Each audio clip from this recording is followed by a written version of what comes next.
We are so glad to have John and Kathy and Pat with us. And I'm going to turn it over to you because other than being PDA representatives, I do not know all the inner workings of your lives. So you can share as much of that as you would like to with the group. All right.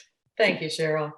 I am Kathy Riley, and I'm the Associate for Emotional and Spiritual Care with Presbyterian Disaster Assistance.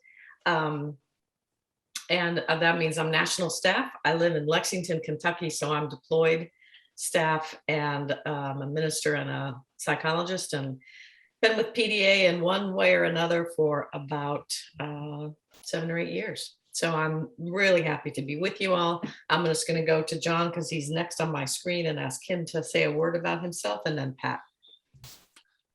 Hi, everybody. I'm in Tucson, Arizona.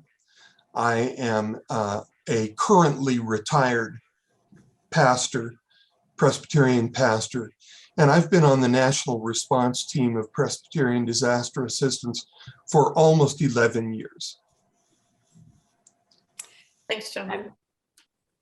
I'm Pat Ashley. I'm a retired Presbyterian pastor living in Miami, Florida. And I've been on the Presbyterian Disaster Assistance National Response Team for 12 years. Thank you, Pat. So we are happy to be with you. We know we've got about an hour or so for this lunch and learn. Thank you for taking time to be with us.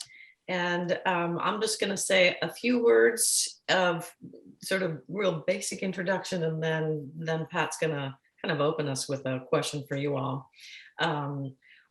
This topic includes sort of trauma-informed care, leading and caring in and out of a time of trauma. And of course, by that, we all know that it's COVID and the trauma that has brought on top of the traumas and the disasters that many of us have experienced in the last couple of years, natural disasters, human-caused disasters. So there's been enough disaster and trauma to go around. And so as we go in our time, depending on where your thoughts are and what your hopes are, we'll talk some about trauma-informed care.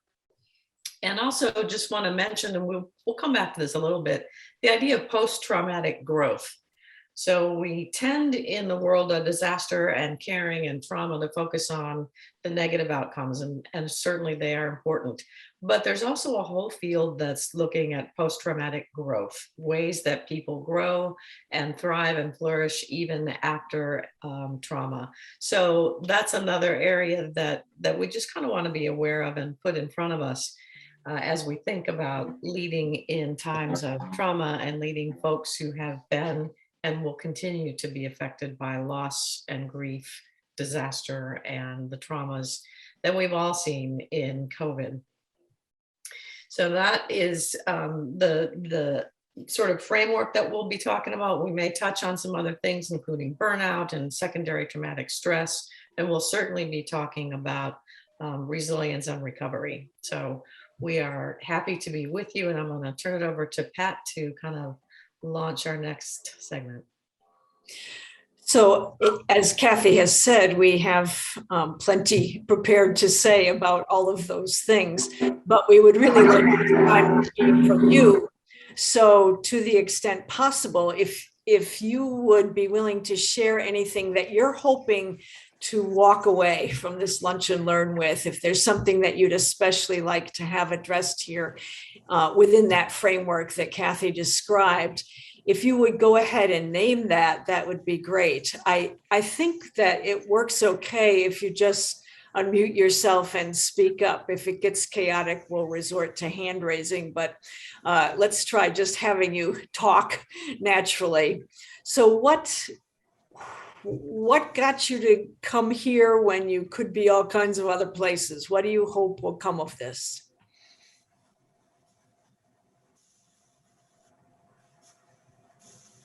I'll answer it. I think I want to hopefully to learn from this something that I can do to help others while I'm take my mind off my own personal traumas. I think that's about it.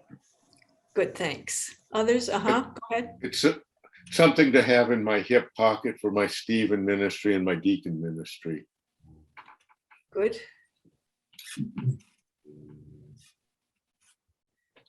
Anybody else have something you'd like to name? I'm intrigued by the time of growth aspect that you were speaking of. Uh-huh. I'm curious, how as a Christian organization, we respond to traumatic situations that we can offer physical help, but also some measure of spiritual help as well.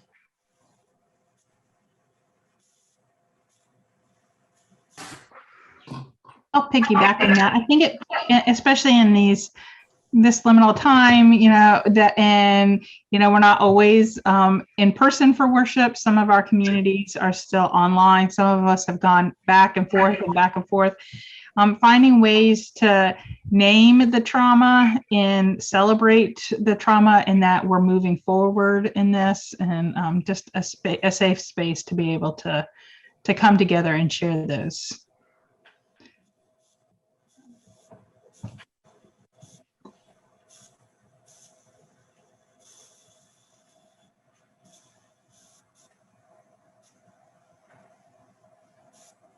Okay, so Kathy, shall I go ahead and talk a little bit about stress and offer a relaxation tool? Sounds great. Okay, so think for a moment about what happens in your body when you are experiencing stress. Just take a moment to name to yourself, where do you tend to carry your stress? For me, it's right here. But what is that for you? But stomach.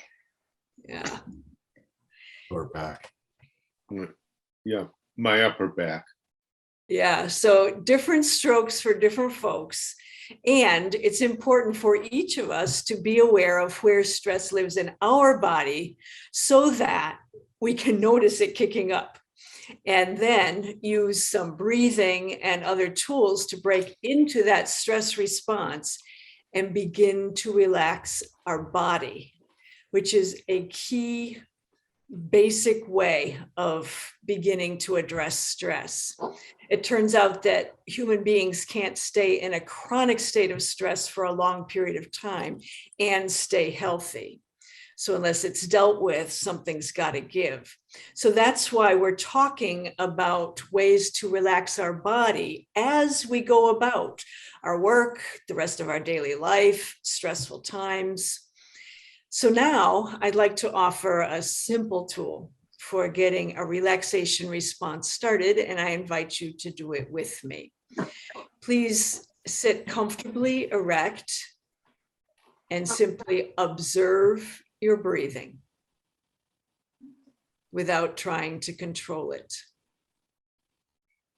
Just notice your breath going in and out. We'll do this for a few breaths. Just notice your breath.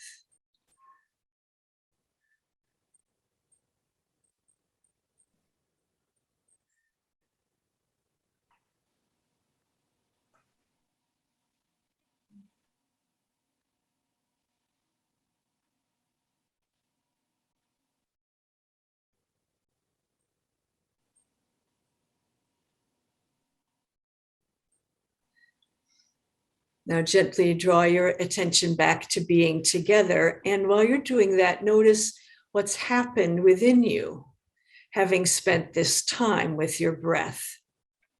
This is just one simple tool that we can use to interrupt our stress response and help begin the relaxation response we all need. So Kathy, what do you suggest about where we go from here? So thanks for doing the observe your breath, Pat. And a little later, I'll probably do another breathing exercise, another one you can have in your back pocket, as someone mentioned. I want to speak just a little bit about trauma and recovery from trauma, and then invite John to talk a bit about the importance of telling our story and listening to stories.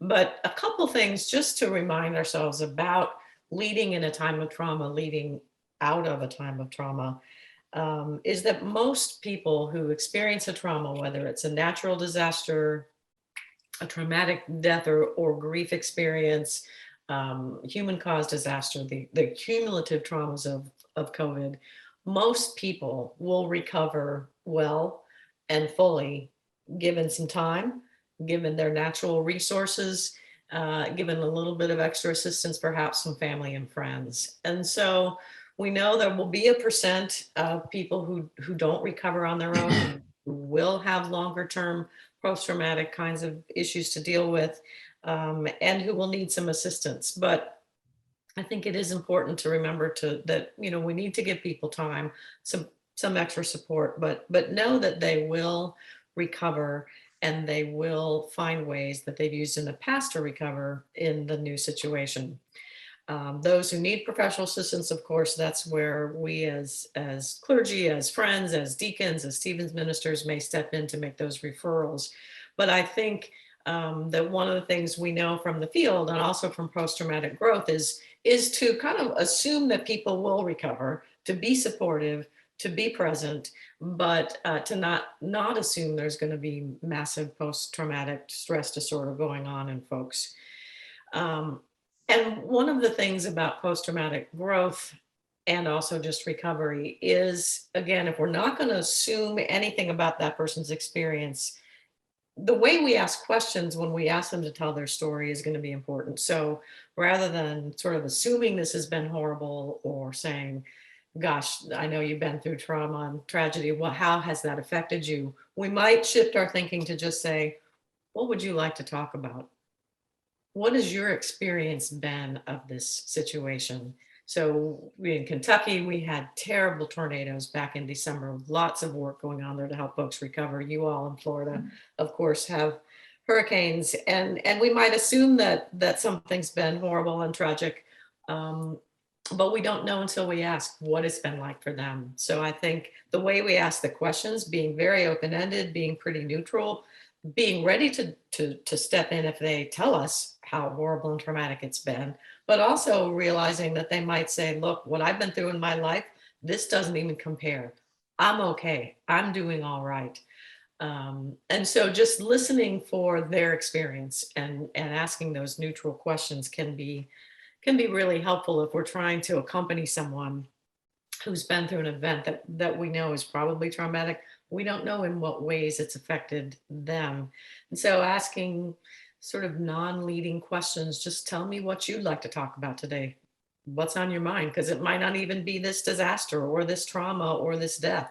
It might be something else. And of course, one of the things we know from trauma-informed care is very few of us experience a trauma today without ever having experienced a trauma in our past life. And so what I'm experiencing today or this week or this month is very likely going to be reawakening some of the past issues that I've been through. So any given time, your folks in your congregations or your friends may be reliving and re-experiencing a number of losses and griefs and traumas. And so trauma-informed care also reminds us of that, to be listening for that as well, so that we can be aware that we might be seeing something that happened 10 years ago really fresh again for someone because of what's happened in the recent time.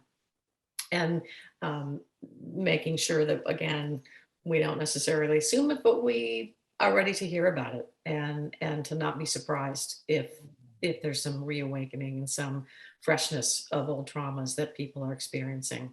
So one of the things we know in resilience work and trauma recovery is storytelling is incredibly important. And we'll talk a little bit later probably about what we call intentional listening partners. But I want to invite John now to just expand a little bit about storytelling and share some about that. I want to just add this to what Kathy had said. Every one of us on the national response team has had the experience. I can't imagine anybody who has not, where we've been to a disaster, it's a tornado or it's a fire or it's a flood or whatever it is. And we encounter people who are in crisis, who are in grief, who are experiencing trauma, we have learned not to assume that this grief is about the tornado or the fire. If we ask open-ended questions, as Kathy said, I have found that I deployed to a fire one time and a woman was weeping at a memorial service. Her grief had to do with her father, who had been a firefighter and was now struggling with dementia. It wasn't related to losses related to the fire, but it triggered what had happened before. So that's just to underline what Kathy had said, both about traumas connecting and about being open-ended, rather than putting boundaries on how you feel that you can help. There are those of us who are natural storytellers. There are those who are not naturally so, but we have found that it's really important, especially in the wake of a traumatic event, to be able to tell your story. And that happens in different ways. Different people do it differently. And so I would encourage that as you are helping other people. A couple of you wanted to know about how to give tools to others to help others who are in crisis. This is one of the things that you can do and you can model for them. You can allow a space for telling the story of this and how this happened, telling the story of how you felt when this happened. And maybe that's sitting down over coffee or tea and listening. Maybe that's the way storytelling works. Maybe it's writing it down. I'm quite open about the fact that I have a diagnosis of depression. I take medication and I see a therapist monthly. In my meeting with my therapist just this week, she encouraged me to go back to more writing. I haven't written for some time, and that's one of the ways I really express myself. And so writing, keeping a journal, writing this event and how I felt and what I heard and what I smelled and what I saw, writing that down for some of us is a really healthy thing. For some of us, and I'm one, writing it down longhand rather than using a keyboard is a very healthy experience. I don't know how many words I've written since my appointment with my therapist, but it has all been with pen and legal pad. That's good for me, and it allows me to tell the story that I need to tell. I think the other thing that I want to tell you is sometimes it's necessary to tell the story more than once. Sometimes we need to tell the story multiple times, perhaps to multiple people, in order to be able to process that ourselves. And we can encourage that in people. I'm aware of the fact that I tell the same story sometimes to the same people. And sometimes people will say, "Oh, John, you already told me that." But if it's a story about pain or about grief, probably it's okay to let them tell the story again, because they are doing work when they tell the story. And you yourselves are doing work when you tell the stories yourselves. The last thing I want to say, and if you have questions or comments about that, we would welcome them. One helpful way that we use when we are teaching storytelling is to say to people, respond to this in words, in written words, in pictures, in doodles. This has been a season of my life when. This has been a season of my life when. And that season can be COVID, or that season can be the last 3 weeks, or it can be the last multiple years.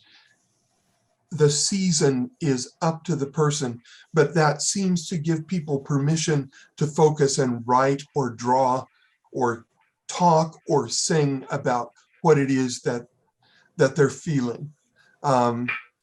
that's a very quick and dirty discussion of storytelling. Questions or comments that you have relative to that before we move to the next thing?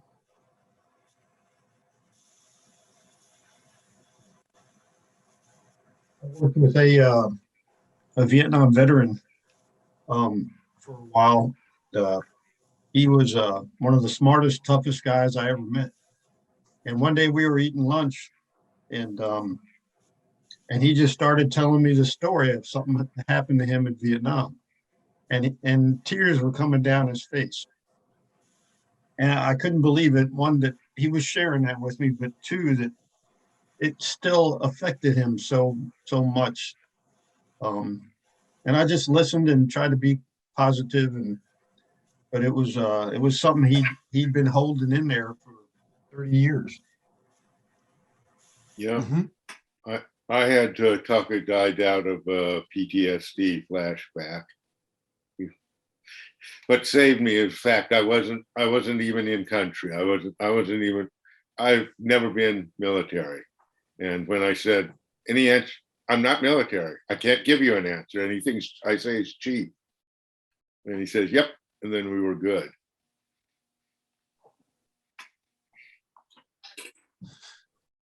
Yeah, Alberto makes a wonderful point here that the energy of those stories, the pain of those stories doesn't just magically disappear. It stays until there is a safe space in which that can be shared. I've had the same experience of vets talking to me with tears in their eyes years and years after the event. And so this is like any other grief. It says, pay me now, pay me later. I'm not going anywhere. So I appreciate that, both of you, for sharing that. Kathy?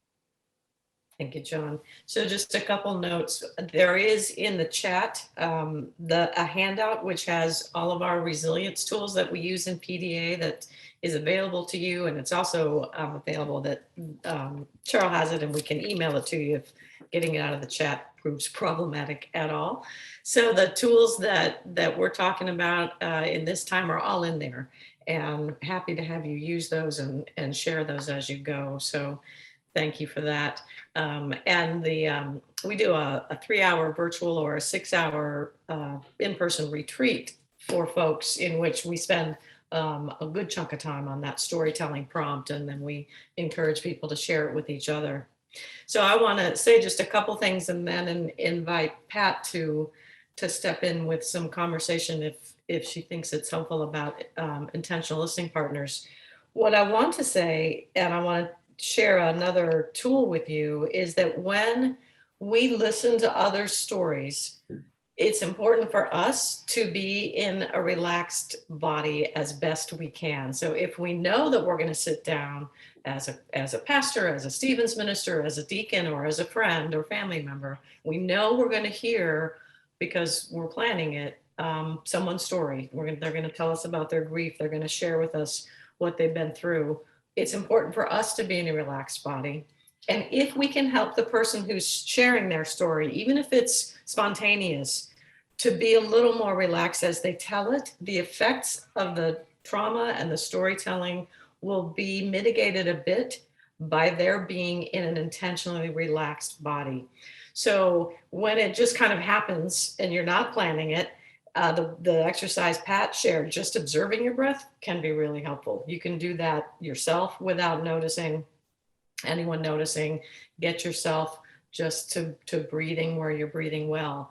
And again, if it happens and the person's starting to get really worked up and maybe you can see they're in a little bit of a panic or they're really having trouble breathing, it's okay to gently step in and say, you know what, I noticed this is really, really challenging and hard for you. And I know how much it's affecting you. Do you mind if we just take a minute and step back and notice our breathing? I'm going to do it too. Just take a minute and notice your breathing. And that little bit of intervention can help the person who's telling the story be just a little more relaxed. I have a friend who I've known since high school, who called me to tell me about a panic attack she had in an MRI. It was her first, and she actually started re-experiencing the panic on the phone. And so I did that. I did the observe your breath with her. And then I did 4-7-8 breathing. And that's what I want to share now.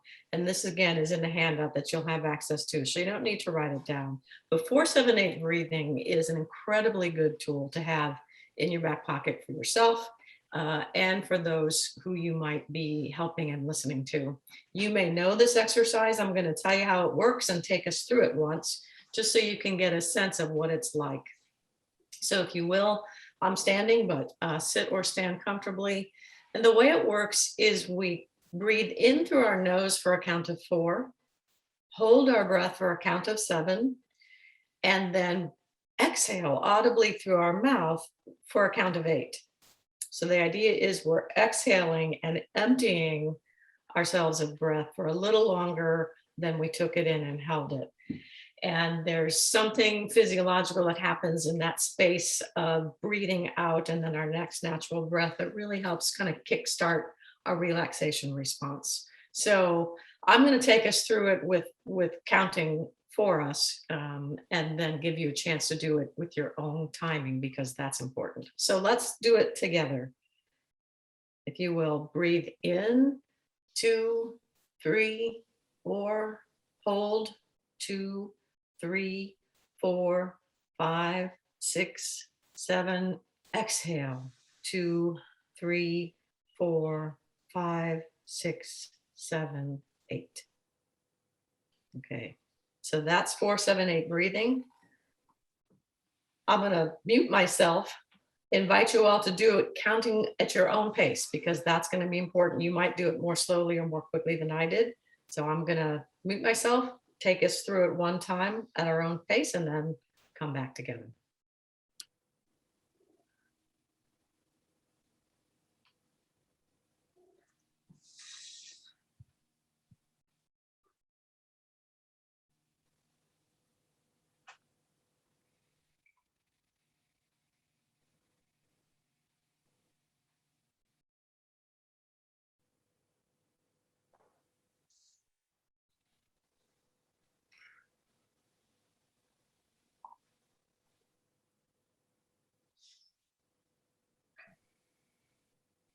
All right, I hope you all had a chance to do that. Typically, we would do 3 of those breath cycles.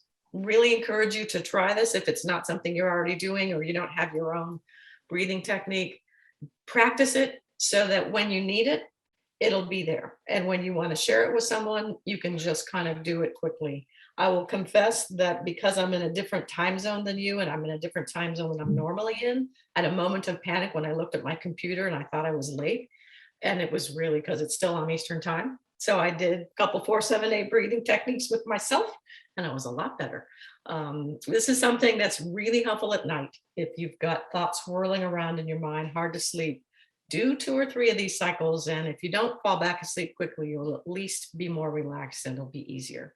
So that's 4-7-8 breathing, a tool that we use. And I will say that we only teach tools in PDA that we use. So you can guarantee that what we talk about are things that we know work for us and for others. Pat, I'm wondering if you would like to take us to the next place. Sure. Well, let's go to intentional listening partner. It's sort of a natural follow-up to storytelling.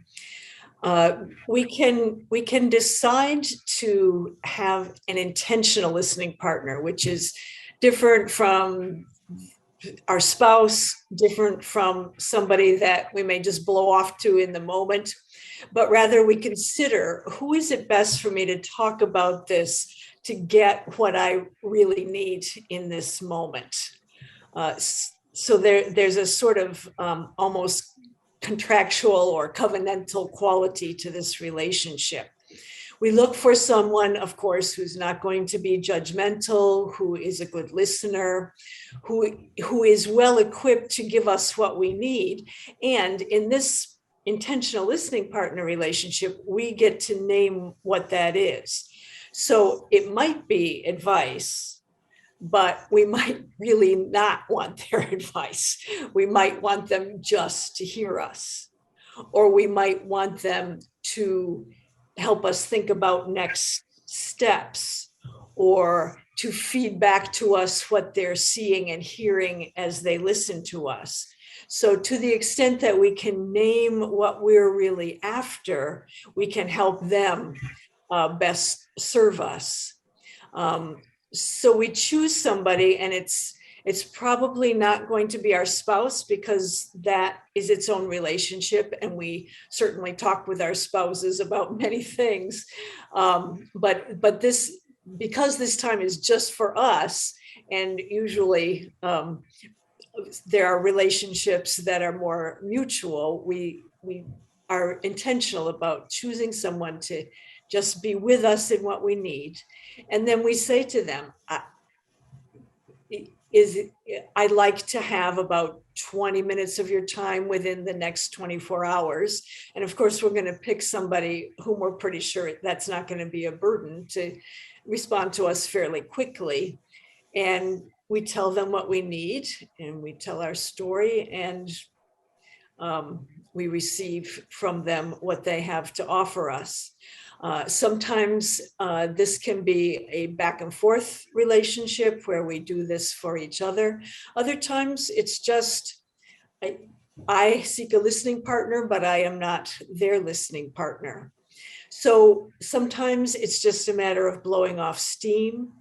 Sometimes it's wanting to work through some issue that we're trying to sort out for ourselves. We get to define the purpose of it and to choose the person that might be best for us, and to get their agreement to do this work with us. Thank you, Pat. I want to just open it up to any comments, questions that anyone might have, or ways that they have found helpful, you found helpful in listening or being listened to, before we move into another piece.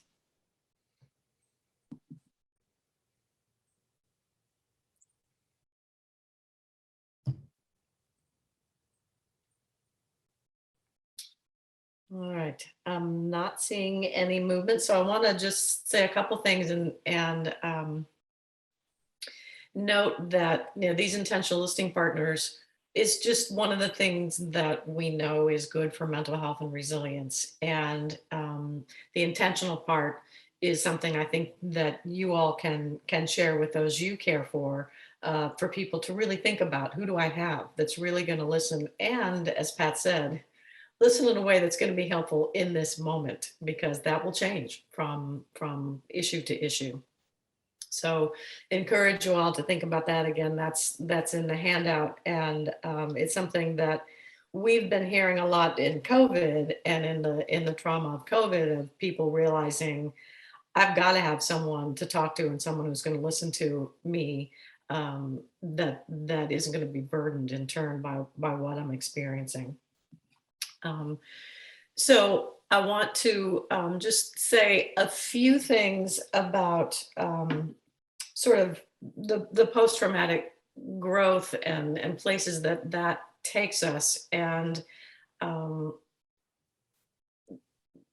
being open to and listening to how people are growing. And what we often hear in the disaster world, and I'm sure you all have heard it too as you care for and minister to others, is people saying, well, I don't need any help. It's other people must be way worse off than I am. I'm okay.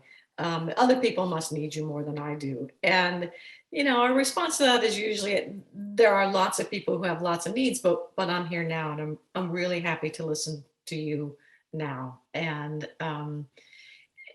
just sort of hearing that and accepting it, but also staying present with the person who's kind of working to deflect us. Now, sometimes they just really don't want to talk, and that's their way of telling us, and that's fine, and we move on. But I think, you know, not right away in a disaster or a trauma or a grief, but listening for and encouraging people to talk about ways that they have grown, ways that they have become stronger. You know, asking, tell me what's been working for you. as you've been dealing with this that's been going on. Tell me about things that you found that have been helpful. Um, you know, can lead into that conversation of, well, actually, I, didn't realize I had this much strength, and I'm actually feeling okay. And I'm finding I can listen to others and help them. I mean, there may be a lot of ways that we can hear about and see the growth after the trauma, if we're open and listening for it and listening to it. It's not always going to be there, and it's not always going to be evident early on, but it may well be in the stories that we hear. Especially what we're hearing with a lot of the COVID workshops we've been doing is people realizing, much as I might hate Zoom, boy, it's really opened up some relationships that I didn't know I had. And it's been an easier way for me to interact and share with people what I need and be of help to others. So listening for the positives, I think, is something that we're hearing and looking towards as we go. One of you mentioned sort of as Christians, ways that we can help in trauma recovery from a spiritual perspective. And I would like to just invite John and then Pat, if you'd like to share ways that you have found it's helpful to respond to a lot of the spiritual and faith-based questions that do come up after trauma. And then also invite the rest of you to share when we get those hard questions, where was God in this? How God let this happen? All of those questions. So I invite John and Pat and then others to share ways that as Christians we might respond. One of the things that's true when we deploy on the National Response Team, we do not proselytize. We do not try to manipulate their grief, their anxiety, their sadness to get them to feel a particular way. That's something that we don't do. At the same time, we are always open to a conversation about faith. And people will say, how could God let this happen? That's an opening to talk about this very hard question of God and bad things happening. Sometimes people will ask, would you pray for me? And of course we will. We are not precluded from talking about faith, but we allow the people to be who they are in the setting, and we're present to them. That's part of the way we do things. Now, when people say to me, John, why did God do this? My theology is that God does not damage us, that God does not create a tornado or a hurricane to destroy people's lives and their property. I believe, my theology is that that's part of a world that has experienced sin. My belief is that God is always present to us, whether we know it or not, whether we are hurting or not. A part of my theological understanding of God is that the creative nature which brought about all that exists, however God created all that exists, that same creative nature brings good and hopefulness out of disaster. I think it's a mistake if we try to force people to see that too soon. But in retrospect, and we often will follow up 3 months or 6 months after a disaster, that's a time when people can begin to see that friendships have occurred that wouldn't have, or that they have discovered, as Pat said, or as Kathy said, they have discovered strengths that they didn't know that they had. And so my practice is not to over-spiritualize my presence with people, but to be open to sharing my faith. I try really hard not to give answers that I can't trust in. Did God make this tornado? I don't think so, but God is God and I'm not. And so a place of humility in our presence with people, and our willingness to sit with them, stand with them, a place of humility goes a long way toward that. I don't want to say more because I want to leave space for Pat and others of you to share. Pat, go ahead. So yeah, in much the same way that Kathy was talking about not assuming how people are experiencing trauma, it's important, I believe, not to assume how people are experiencing God in the midst of something difficult that's going on. And so to the extent possible, even when somebody asks us a particular question, to invite more conversation so that they can talk about how they are, even with a question like, how could God do this tornado? To say something like, how are you with God and the fact that there's God and there's this tornado at the same time, and to begin to open that up. Just because it's, as John said, to jump on someone with my own theology is pretty much just that, jumping on them. And they've just been jumped on by a tornado, so that's not a good idea. When people ask us to pray, often we ask them to say more about what prayer they are seeking, because it might not be, again, the same thing that occurs to us. We might be heading toward healing, but they're like, pray that I get through the next 5 minutes, and so to invite them, and often out of a little conversation, we can turn it back to them and invite them to offer the prayer so that they give voice, our presence, and knowing that they are heard and witnessed to their own prayer.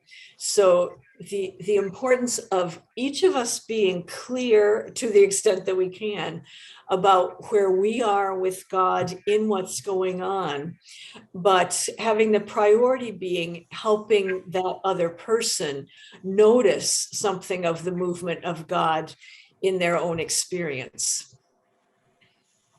Thank you, Pat. I want to say one thing and then invite others to share their own wisdom and experiences. And I think the other piece that you all, I'm sure, have heard in times of trauma and loss, and we have heard in PDA, is simply, I'm angry.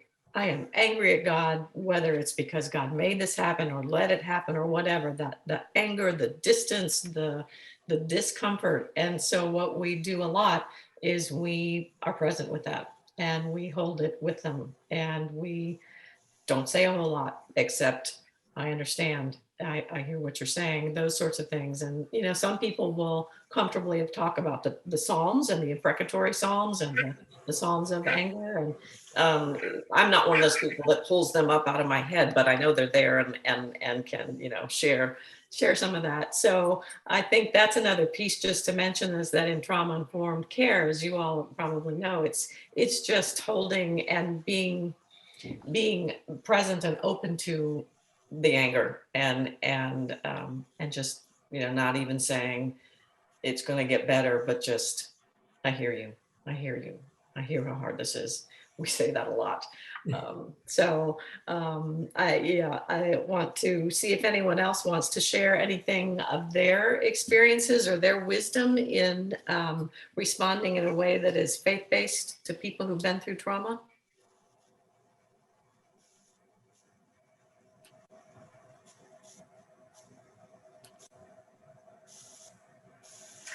I'll share the fact that it could be a long time between when it happened and when it hit you and somebody reacts to it. My father, as a veteran, was invited to come to a 5th grade class at my school building to talk about being a veteran. And he would not talk about being in World War II to a family at home ever. I mean, that was just, he didn't want to talk about it. Kids were asking him questions, and the man, he broke down in tears. And I just thought how raw that still was with him at that time, 70 years later, So that was just a personal thing that hit me. Yeah, yeah, the trauma lives and it's there and can be right under the surface and we don't even realize it. And we don't know what's gonna awaken it for someone. So thank you for sharing that.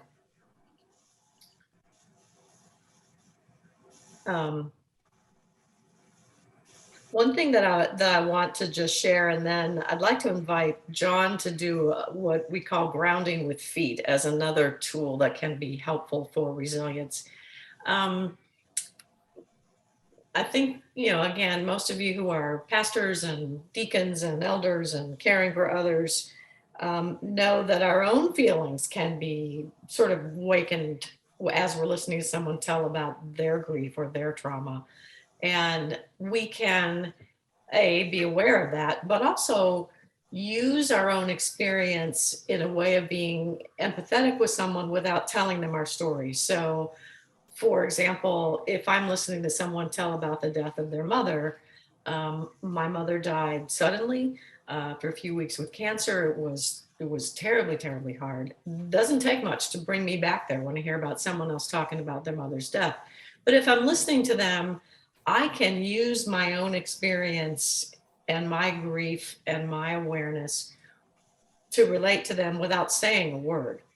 I'm not going to say I know what you're feeling, because of course I don't. I'm not going to tell them, oh, my mom died 3 weeks after being diagnosed with cancer. I know what that's like. I'm never going to say that, but I can be aware of what that was like and use it in a way to be empathetic and to be present with that person. So I say that because, again, with trauma-informed care, knowing our own history, knowing our own soft spots, knowing our own rough spots, and being aware of them and being aware as we can of what's going to bring them up for us is going to be helpful, so that we're not taken by surprise as much as we can avoid that by other people's stories.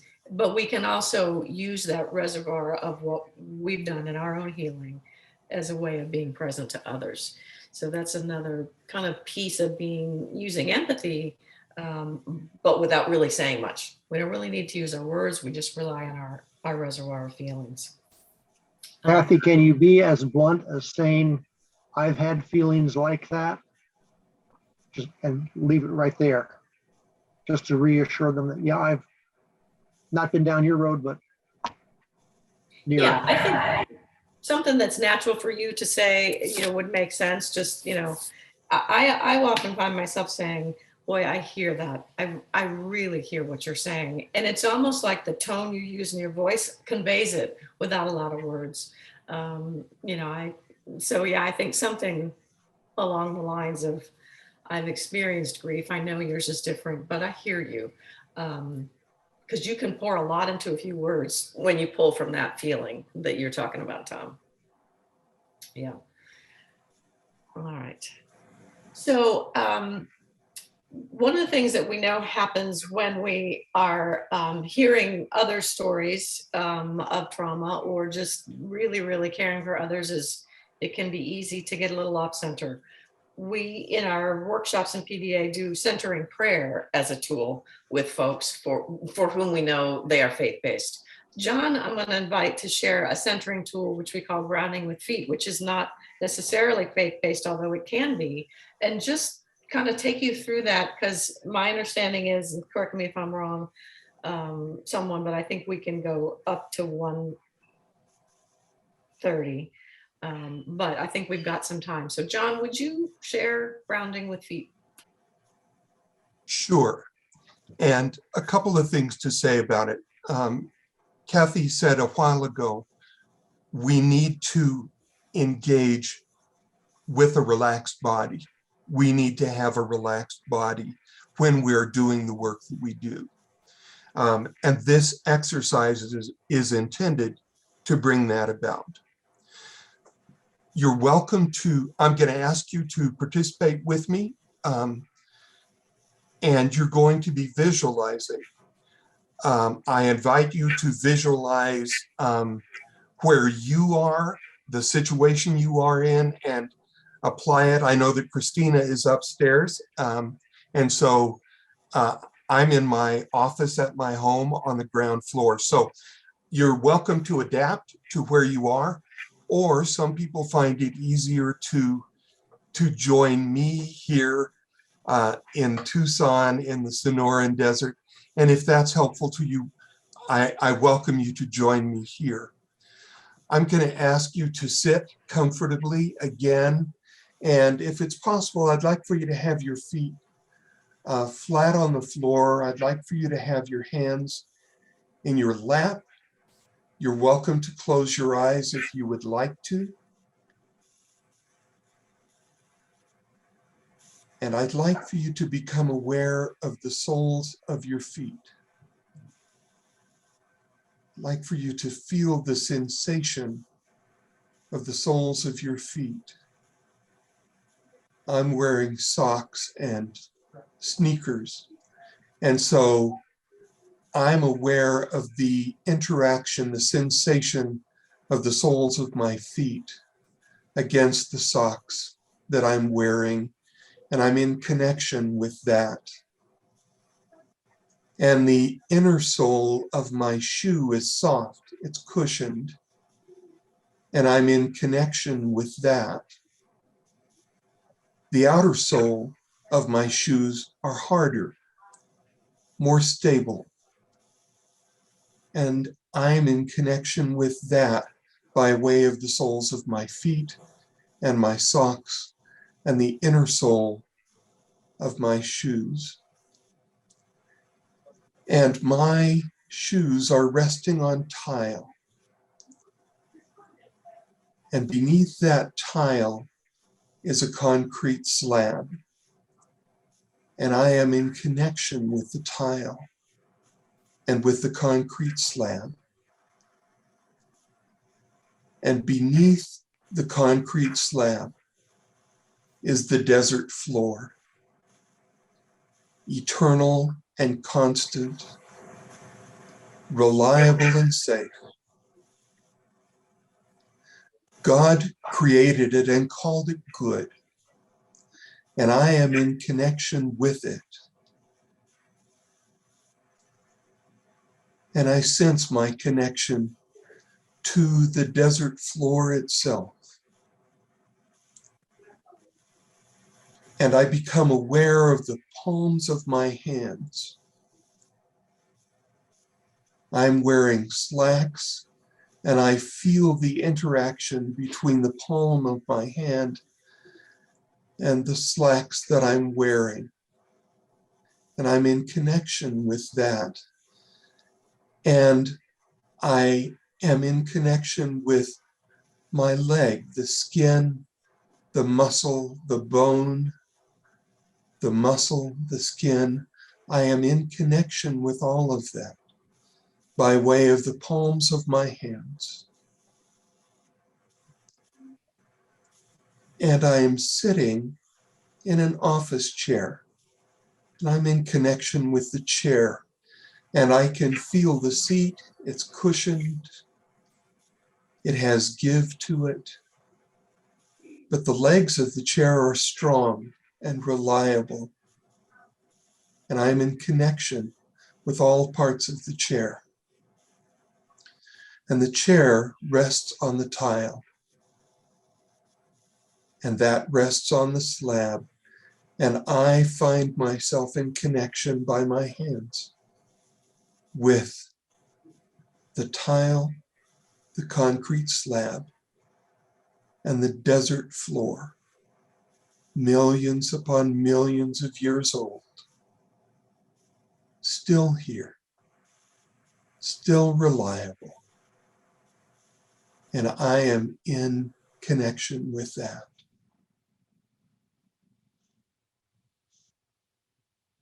And I become aware of the skin on my back.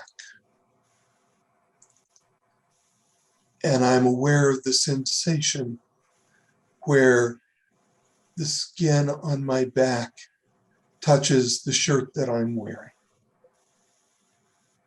And I feel the way I'm in connection with the shirt.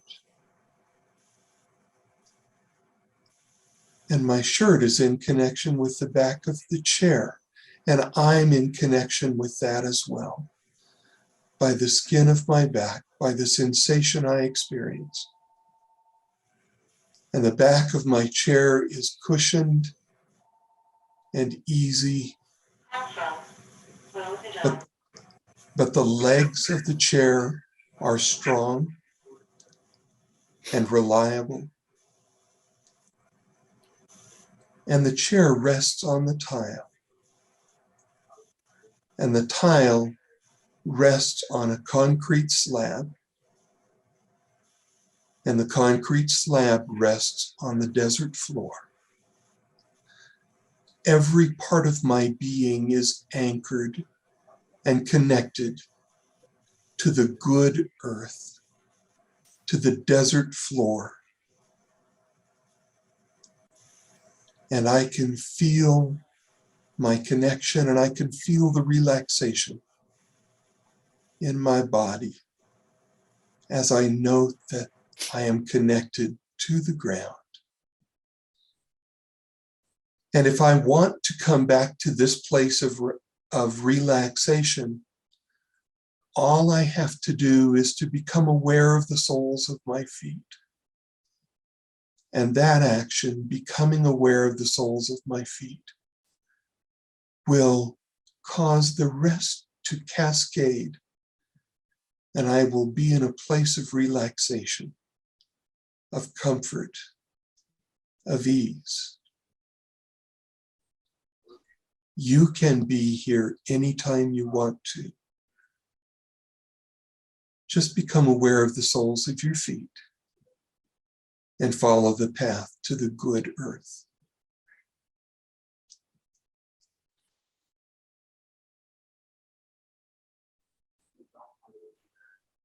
And I invite you, when you're ready, to come back to me, to open your eyes. But you can remain here for a little while if you would like.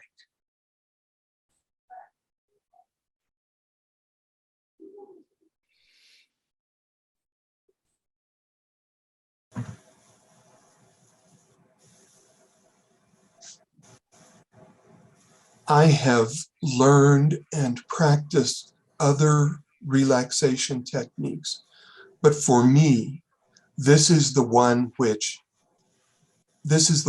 is most effective for me. And so I encourage you to practice that. This is like riding a bicycle or anything else that we do. If we practice every day, we're going to be better at it than if we only once a month jump on a bicycle and try to ride it. So I invite you to practice this daily. As I said, you can adapt it, or if you want to visit me here in Tucson every day and feel your connection to the desert floor, you're welcome to do that.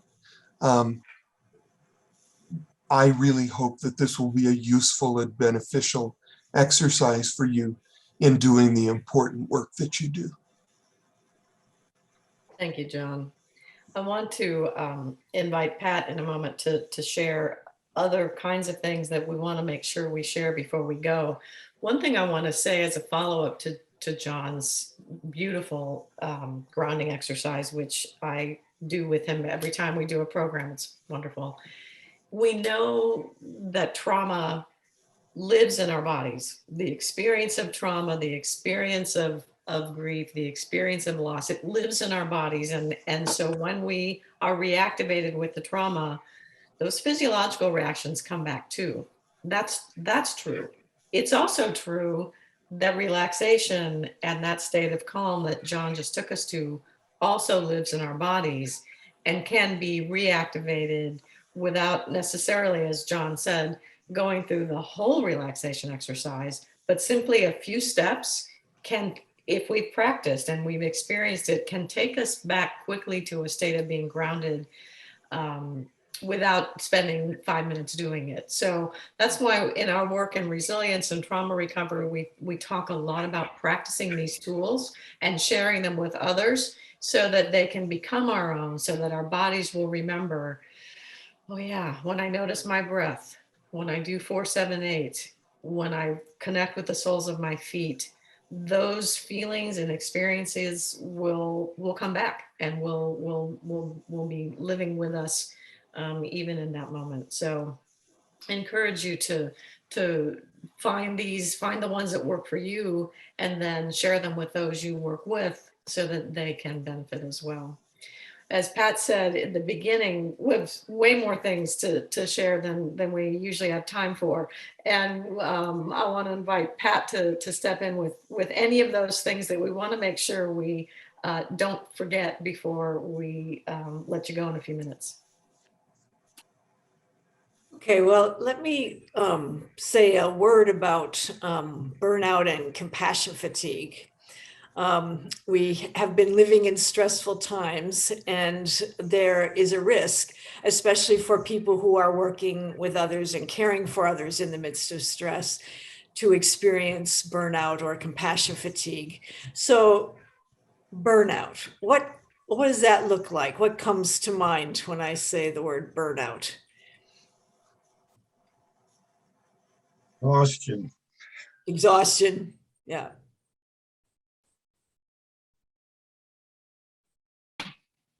Can even go as far as not wanting to get out of bed in the morning. Uh-huh.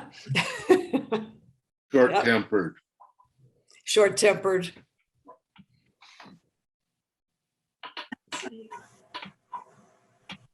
What did you say, Mary? Can't sleep. Can't sleep. Yeah, so there are lots of physical and emotional manifestations of burnout, and they're a little different for different people. There can be a disconnect both from the work and from the people we work with, and maybe from other people as well. There may be a kind of negativity, cynicism, kind of snarky, feeling like it's not going anywhere, nothing's getting done, and various kinds of anxiety, depression, withdrawal. So it's basically always feel like there's too much to do and not enough time, money, ability, not enough me to get it done. That's burnout. And that's a risk for us in the days that we're living in these days. As is compassion fatigue. Anything different come to mind when I say compassion fatigue? Anything you'd add? Loss of empathy. Yeah. Yeah. It's just like, if I hear one more story, Yeah. you know. Yeah, so compassion fatigue, we might understand as sort of a combination of burnout and the reactivity that can happen when people like us working with people in difficulties over a long period of time. We might think of it as the cost of caring. Charles Figley, a pioneer in the field, defined it in that way. It doesn't happen to everyone, and it doesn't happen to us all the time, but it's something to be on the lookout for, both in ourselves and in the people around us. So we may assume that when we are in the midst of ongoing stress, and these days we are, we may assume that we're, oh, well, I guess I'm going to spend a little time being depressed or going to my own particular reactivity. But the work that has been done in resilience leads us to understand that there's another possibility, which is that if we are aware of what stresses us, if we're aware of the things that push our buttons big time, the things that when we know we're going into it, we know we're going to have trouble. And if we're aware of how we tend to respond, then we can take steps. That mindfulness makes all the difference in being able to take steps to see things differently and make different choices, so that our behavior becomes something not that we're stuck with, but a response to the reality that we're living with. And we can choose our response. So here comes the stress, we're going to respond, but there's a space in which we can make a choice. And in that space, we can use the tools, some of which we've been practicing now, and others of which you can continue to explore, and I'm sure have been exploring, to decide, how do I want to be in this moment with this situation? What's important? What's my intent? What's my purpose? And we can make a choice so that it becomes possible for us even to consider fostering compassion, satisfaction for ourselves. Somebody at the very beginning talked about, how can we name and celebrate the good that's coming out of it? And one term is compassion satisfaction, which is a term that I have only heard recently, but I find myself responding to it. It's what happens from the positive aspects of doing what we're doing. So every once in a while, we do something that actually helps another person, and we see that they are the better for our having been involved. And we can say, yes, that's compassion satisfaction. Or the pleasure that we get from doing some of our work, just doing it well, doing it quietly, doing it to the best of our ability. Anybody have some experience of compassion satisfaction you'd like to talk about?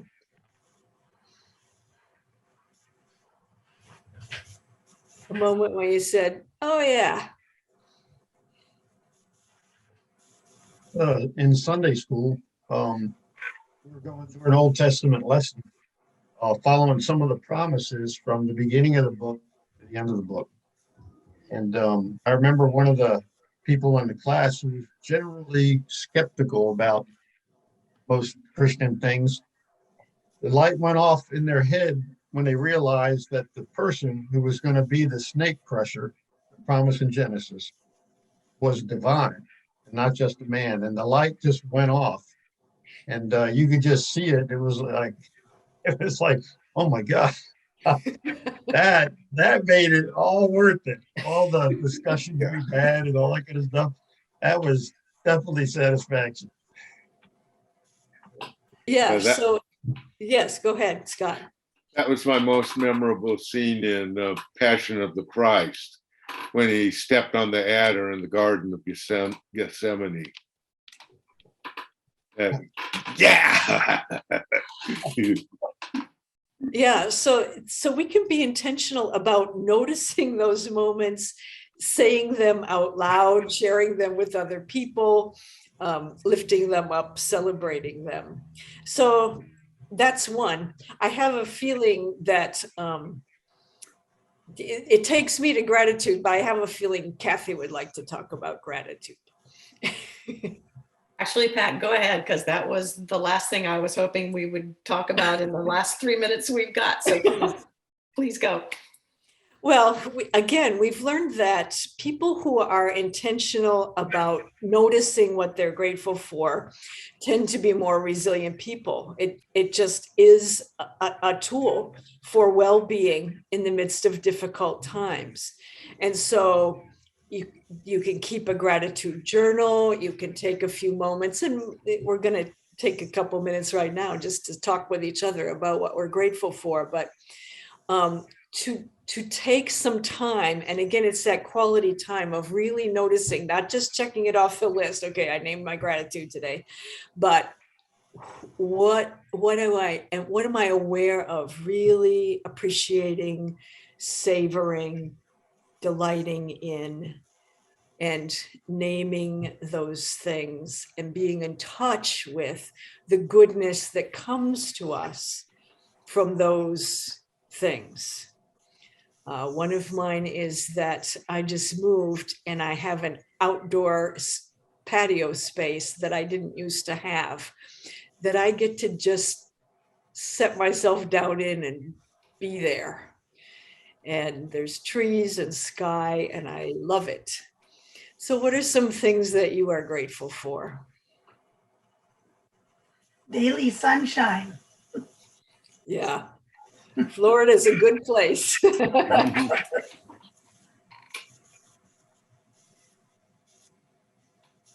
My son and daughter. Yeah. Husband, But